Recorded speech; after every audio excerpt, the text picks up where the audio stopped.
One brother doesn't want to look after, another sister's not interested to look after, and then all of a sudden what happens? The poor father who used to look after everybody is now being thrown from house to house, not with love. Sometimes being thrown from house to house because no one wants to take care of that father. Sometimes also we have to be careful that I don't fall in a trap where my father becomes a cash machine for me and nothing more when it comes to a conversation. Sometimes you'll find people, the only time their conversation will happen with their father, it's not when they want to take him out for coffee or for lunch. Dad, do you want to discuss what things you'll think of investing, what property we think you're buying, what things you'll think you're leaving behind? Suddenly, the relationship becomes no longer a relationship of love. That's maybe why the Quran kept on saying, lower the wings of mercy as they grow older. And sometimes we may get a bit arrogant, and that when we look at our fathers, when they grow older, all of a sudden we get more irritable, we get more arrogant, we get more erratic with our behavior with our fathers. Therefore, when Imam Zayn al-Abidin addressed this in Risalat al-Huquq, he wanted to remind us of the special position of your father before your father leaves this world. As if I were to ask all of you a question here, how many of you wish you could see your father one final time? Your father who's passed away. How many of you in this hall wish that you could just hug your father one final time?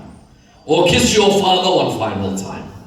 Or go out with your father and have a meal with your father one final time? Before you know it, it begins to become too late. All of a sudden that phone which used to say Baba is no longer there. There's no longer that phone call from your dad.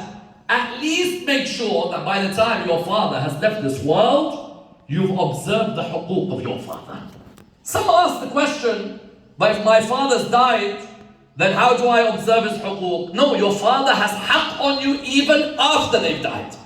Because sometimes you may assume that your father's 50, 60, 70 years on this earth is the only haqq that they have on you. No, our fathers have a haqq on us even after they've left this world. Let us tonight examine in depth how Imam Zayn al-Abidin alayhi salam addresses this in Risalat al-Huquq.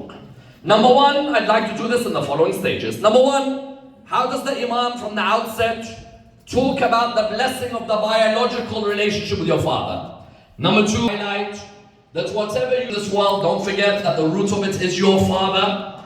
Number three, what are the manners of akhlaq that I have to observe with my father? Number four, can I call him by his name or do I call him with a title?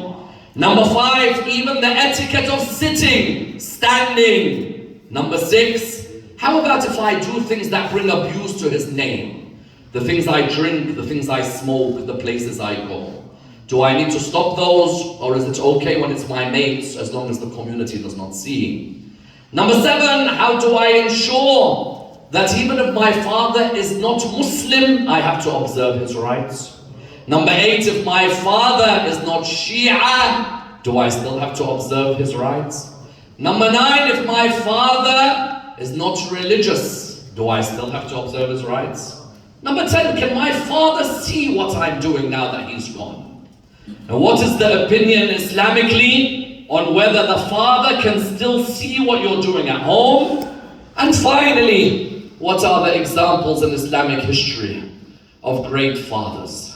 And how difficult is it to lose a father like Imam al-Hussein alayhi salam? Let's examine this and dissect this topic in complete depth.